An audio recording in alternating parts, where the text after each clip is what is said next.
Hello and welcome to the How Not to Screw Up Your Kids podcast, the bucket emptying episodes. I'm your host, Dr Maryhan, psychologist and parenting expert. And in today's episode, we're tackling a question I think is probably going to be one that will be helpful for so many people. And the question is around a teenager being caught vaping. And the conversation has been had. Parents have said, shouldn't be doing it. And sort of teen has basically replied, think it's healthy, at least I'm not smoking. How do we deal with it? Now, I think I'm going to give you some very specific answers around this, but what I would say is you can generalize my response to anything, whether it's smoking, drinking, drugs, whatever it is. I think the response that I would recommend is pretty much going to be the same. And in essence, I want you for a moment. So often when we get these sort of big dilemmas when it comes to parenting is that we get really caught in this, oh my goodness me, this is such a dangerous habit. That's it. They must immediately stop. And we slightly launch into this, going back to that sort of authoritarian, I'm your parent, I know that this is dangerous. You don't know yet, you're here. You don't understand. Let me tell you. Now, of course, we don't want our children vaping because we know that there are probably going to be huge health implications. We don't necessarily want them smoking. We don't want them drinking or taking drugs. However, the reality is that our children are likely to take some risks because they're teens. And that's how, they're in that sort of teen brain. And let's face it, when we were teens, we thought we were invincible too. And so that approach typically will not work. It really won't. And if you think it works, or you've felt that it has worked in the past, it's usually either because of fear or it's basically gone underground and your children are continuing to do whatever they want to do, but just keeping it secret from you. So that isn't to say that we just simply say, well, okay, that's fine. We just have to accept that they're going to do these things and not do anything about it. Of course, we want to have those conversations with their parents. We're trying to guide them. We're trying to give them the best information that we can so they can make better, more informed decisions.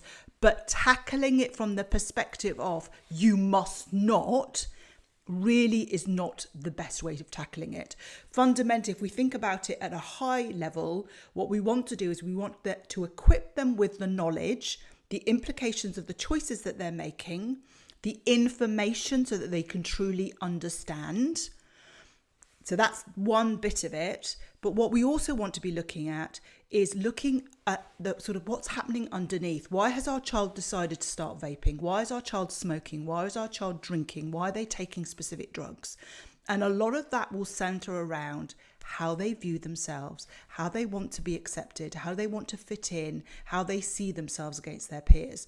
So we've got to kind of approach it, if we want to do a really good job from the perspective of really getting to the root of it, then we have to tackle it both ways. We have to give them the information and we have to try and understand what might be going on underneath that is making them potentially more vulnerable to those social and the peer influences. And the reality is, you've probably seen it in the national press. I hear it on the ground, with the families that I work with. Schools are having a huge problem with vaping, closing toilets, locking them up. That's just created all sorts of issues because that's where they've been doing it. So this is a big issue that our children are sort of having to deal with.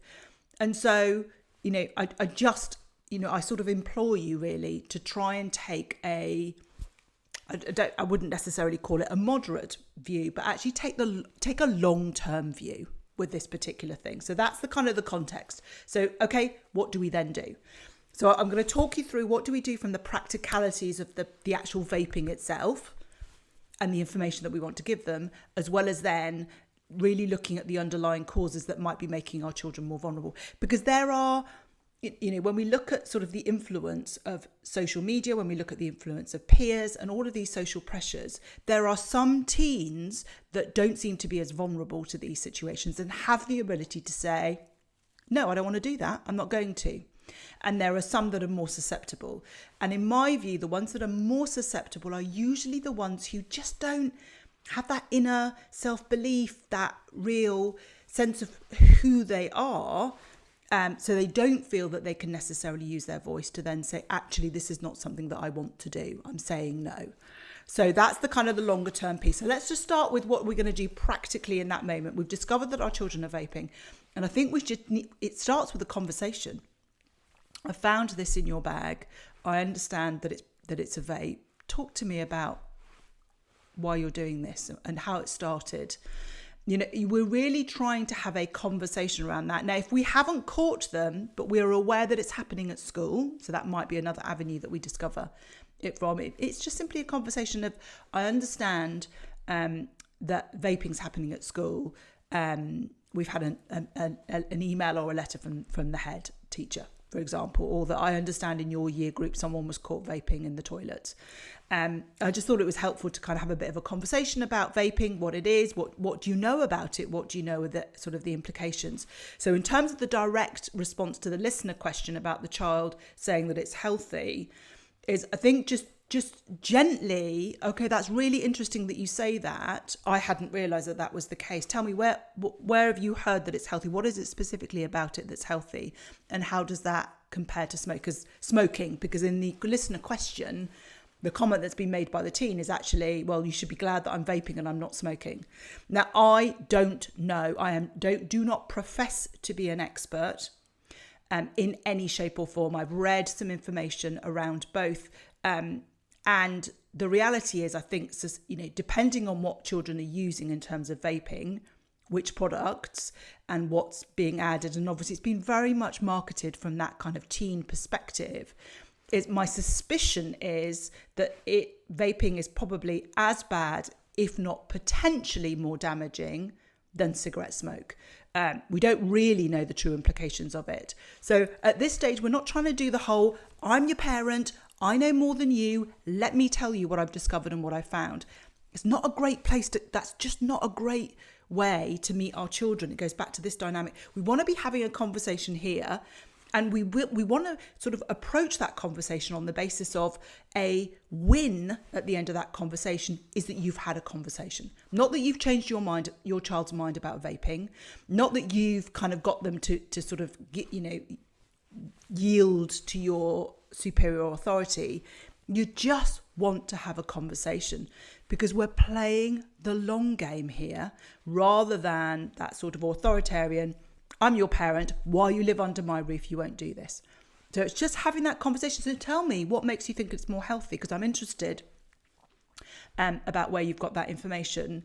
What do you know about what happens? And really kind of begin to get them informed about that. So you're just having that conversation, and it may be that at the end of it, or maybe you both say, well, come on, let's have a look together. Let's do a bit of information. Let's have a look at this particular product that you've been using. Let's have a look at the ingredients. Let's have a look at the impact of that. And again, you're doing it not from a place of saying, well, look, can you see how bad it is? You mustn't do that.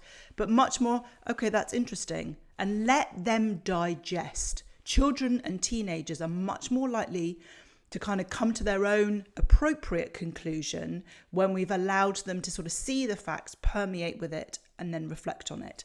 So that's one aspect in terms of the conversation, but you have to go hand in hand with that. The acknowledgement of, I get it's really difficult, particularly when it feels like everybody in your school is vaping, or you're in a particular group and everyone else is vaping and you feel a lot of pressure. Maybe they've not said to you that you need to vape, but you feel that you need to in order for them to fit in. That's really tough. And maybe you might be able to reflect back, when I was younger, the pressure was very much around smoking or drinking. And I know I found it really difficult to navigate. And sometimes I found myself making decisions and did things that I really wasn't comfortable with, but I just did them because I wanted to fit in. So I can imagine it's like a really similar thing.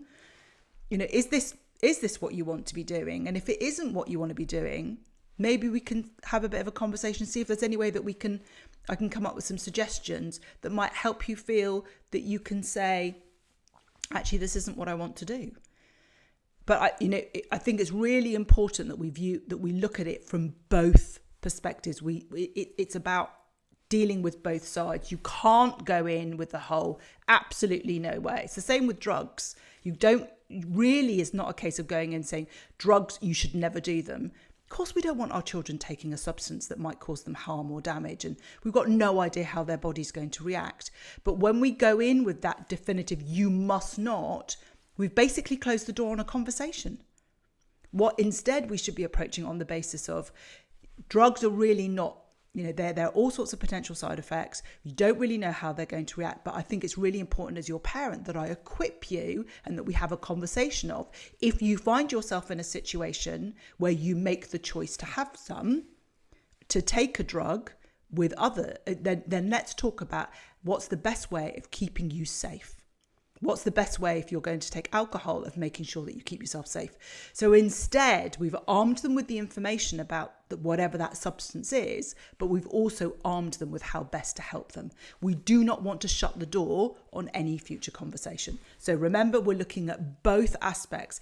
It's the equipping them with the knowledge so they can understand, having an adult-to-adult conversation so that they're then equipped and armed.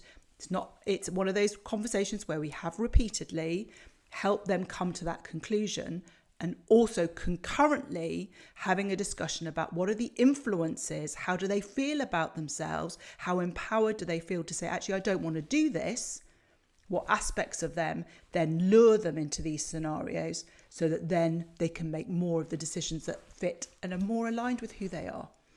I hope that is useful. I know it's a really big subject, so we can happy to talk more on any other subjects or any bits that I've not really covered, but hopefully that's given you enough to feel empowered to be able to sort of act with that. If you have enjoyed this episode, I would be eternally grateful if you could follow, rate and review this podcast so that others can find us and we can spread the love. So until next time.